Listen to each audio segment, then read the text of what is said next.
प्यारे बच्चों, अभी तक आपने बेसिक पढ़ा था।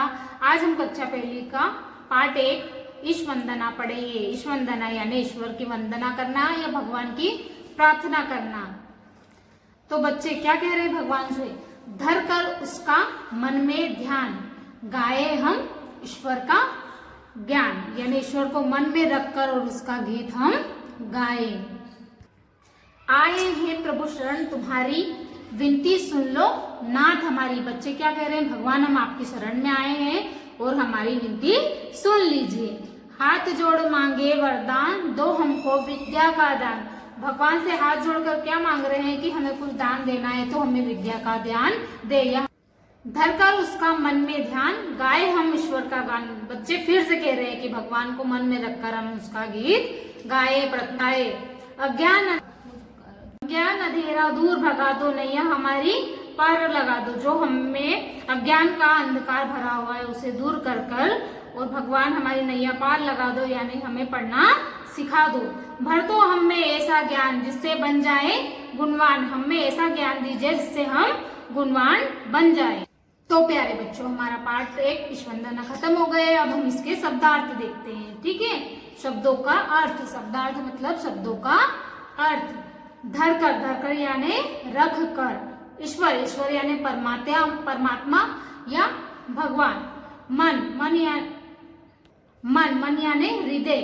विद्या यानी कि शिक्षा। अज्ञान यानी अशिक्षा। गान मीन्स गीत। तो प्यारे बच्चों, अब हम अभ्यास करेंगे। अभ्यास यानी निम्नलिखित प्रश्नों के उत्तर दो। धरते भगवान सभी एक ही होते हैं। बालक ईश्वर से कौन सा वरदान मांग रहे हैं? बालक ईश्वर से विद्या का वरदान मांग रहे हैं। हमारा चौथा प्रश्न है, बालक कैसा ज्ञान भरने को कह रहे हैं? बालक ईश्वर से ऐसा ज्ञान भरने को कह रहे हैं जिससे गुणवान बन जाए।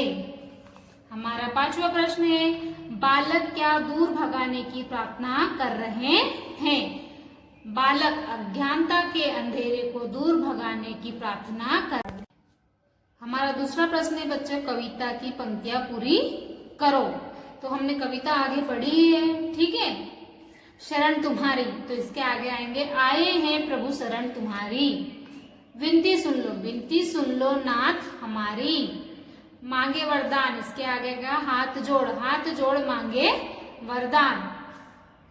दो हमको विद्या का ज्ञान, दो हमको विद्या का दान। अज्ञान अंधेरा दूर भगा दो, नैया हमारी पार लगा दो। तो हमने पाठ की मदद से कविता की लाइन पंक्तियां पूरी कर ली। तो हमारा तीसरा प्रश्न है बच्चा, कविता की पंक्तियों का अर्थ लिखो। जो कविता की पंक्ति थी उसका हमें अर्थ लिखना है। तो हमारी पहली पंक्ति है, आए हैं प्रभु शरण तुम्हारी, विनती सुन लो नाथ हमारी। तो बच्चे कहते हैं, भगवान हम आपकी शरण में आए हैं, हमारी प्रार्थना स्वीकार कीजिए। हमारी पहली पंक्ति का अर्थ यह होता है। अब हमारी दूसरी पंक्ति है, भर दो हम में ऐसा ज्ञान जिससे बन जाए गुणवान। तो इस पंक्ति का अर्थ होता है, हमें ऐसा ज्ञान दीजिए जिससे कि हम गुणवान, जिससे कि हम सद्गुण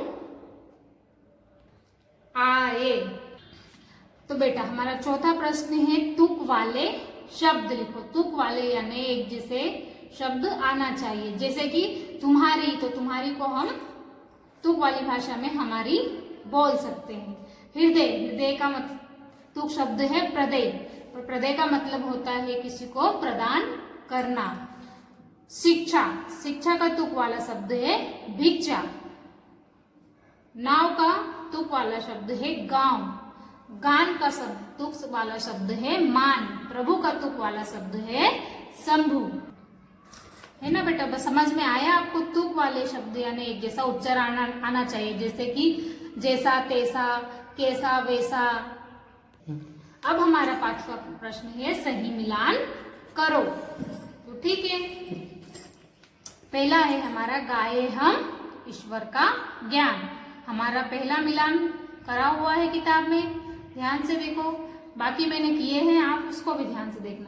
विनती सुन लो नाथ हमारी, हाथ जोड़ मांगे वरदान, नैया हमारी पार लगा दो, दो हमको विद्या का दान, अज्ञान अंधेरा दूर भगा दो।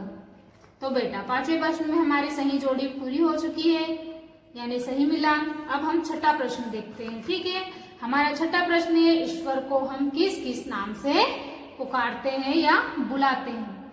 हम ईश्वर को भगवान भी कहते हैं, प्रभु भी कहते हैं, नाथ भी कहते हैं और परमात्मा भी कहते हैं। अब हमारा सातवां प्रश्न है, दिए गए शब्दों को 3-3 बार लिखो।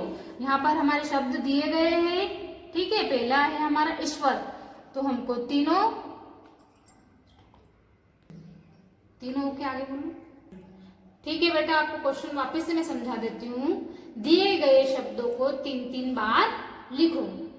ठीक है, तीन ही जगहों पर हमें एक जैसा ही शब्द लिखना है। पहला हमारा शब्द है ईश्वर, तो हम तीनों जगह पर ईश्वर ही लिखेंगे, ईश्वर ईश्वर ईश्वर। दूसरा शब्द है हमारा अंधेरा, अंधेरा अंधेरा अंधेरा। तीसरा शब्द है हमारा गुणवान, गुणवान गुणवान गुणवान।